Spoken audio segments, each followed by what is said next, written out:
اعوذ باللہ من الشیطان الرجیم بسم اللہ الرحمن الرحیم ام لہم البنات ولکم البنون، یہ کہتے ہیں یہ جو فرشتے ہیں نا یہ اللہ کی بیٹیاں ہیں۔ تو اس آیت میں فرمایا جا رہا ہے کہ اچھا یہ تو بتاؤ کہ تم بیٹیاں اپنے لیے پسند نہیں کرتے، اگر تمہارے گھر بیٹی پیدا ہو جائے تو تمہارے گھر سوگ ہو جاتا ہے، تمہارے گھر پریشانی ہوتی ہے، اور تم جب تک اس بیچاری کو اپنی بیٹی کو زندہ دفن نہ کر لو تمہیں سکون نہیں آتا، تم باہر نہیں نکلتے شرم کے مارے، اور بیٹی کہتے ہو اللہ کی ہے اور بیٹے سارے تمہارے ہیں۔ کچھ تو خیال کرو، کیسی تقسیم ہے تمہاری؟ کیا تمہاری عقل کام نہیں کرتی؟ اور پھر فرمایا آیت نمبر 40 میں کہ اے حبیب کیا آپ ان سے کوئی اجرت مانگتے ہیں؟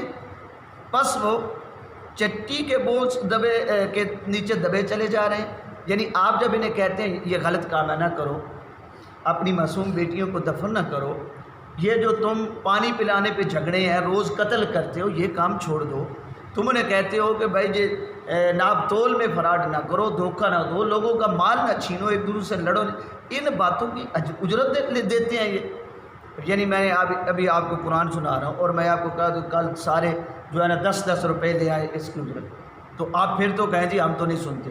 اگر یہ سب کچھ فری میں ہے، حضور صبح و شام ان کے لیے رات کو جاگ کے دعائیں مانگتے ہیں، سارا دن ان کے پاس جا کے کہتے ہیں آؤ اللہ کے بندے بن جاؤ، اس پر میرے محبوب نے کوئی اجرت مانگی ہے جس کی اجرت کی وجہ سے یہ پریشان ہو گئے ہیں، اور یہ ٹیکس لگ گیا ہے کہ ہم تو نہیں سنتے، ہم نبی نہیں مانتے؟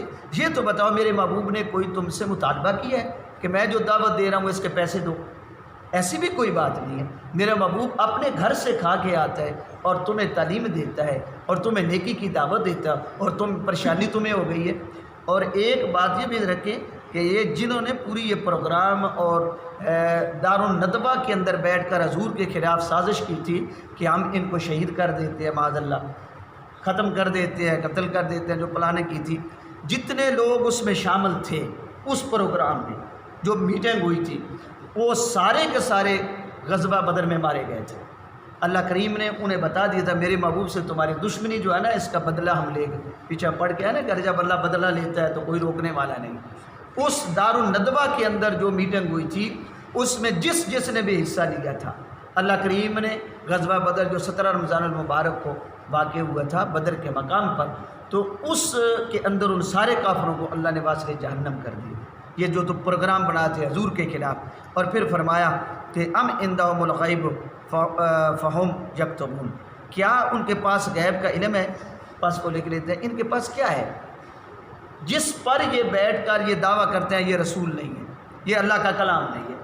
تو ان کے پاس غیب کے خزانے ہیں، اللہ نے ان کو دیے ہیں، اور ان کے پاس آگے اور یہ روزانہ کہتے ہیں دیکھ لو جی ہم جو کہہ رہے ہیں وہ سچی بات ہے، اور یہ جو بات کر رہے ہیں محمد صلی اللہ علیہ وسلم یہ جو بات کرتے ہیں یہ غلط بات ہے، اور تمہاری زبانوں پر ہے، صبح و شام تو اس محبوب کو کہتے ہیں یہ ان کے پاس امانتیں رکھو، خیانت نہیں ہوگی، تمہارا مال، اور یہ بھی کہتے ہو کبھی انہوں نے جھوٹ نہیں بولا، صادق اور امین بھی کہتے ہو، ساری جب تعریفیں کرتے ہو ان کی، اور جب یہی رسول کہتے ہیں کہ آؤ اللہ کے بندے بن جاؤ تو تم ان کے خلاف ہو جاتے ہو، اور یہ کہتے ہو کہ ہمیشہ کے لیے انہیں ختم کر دیں۔ عجیب ہے تمہارے من۔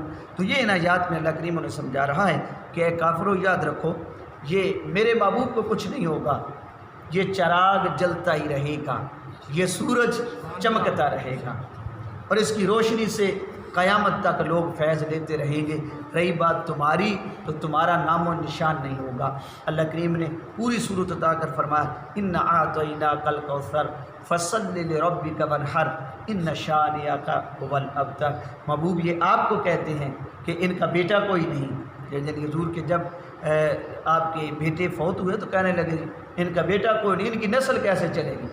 تو میرے محبوب تیری نسل تو قیامت تک چلے گی، یہ دم کٹے ہیں، ان کا کوئی والی نہیں ہوگا۔ کوئی کہہ سکتا ہے میں ابو جہل سے ہوں، میں ابو لہب سے ہوں، میں فلانے، کوئی بھی نہیں کہتا، اور ہر کوئی یہ کہتا ہے میں حسینی ہوں، اور حضور کی آل تو قیامت تک چلتی رہے۔ مطلب یہ کہ میرے محبوب کو تم اس کی تبلیغ کو بھی روک نہیں سکتے ہو اور اس نظام کو بھی روک نہیں سکتے ہو، یہ چلتا رہے گا۔ رہی بات تمہاری تو تمہارا نظام ختم ہو جائے گا۔ اللہ کریم ہمیں سمجھ کر عمل کرنے کی توفیق عطا فرمائے۔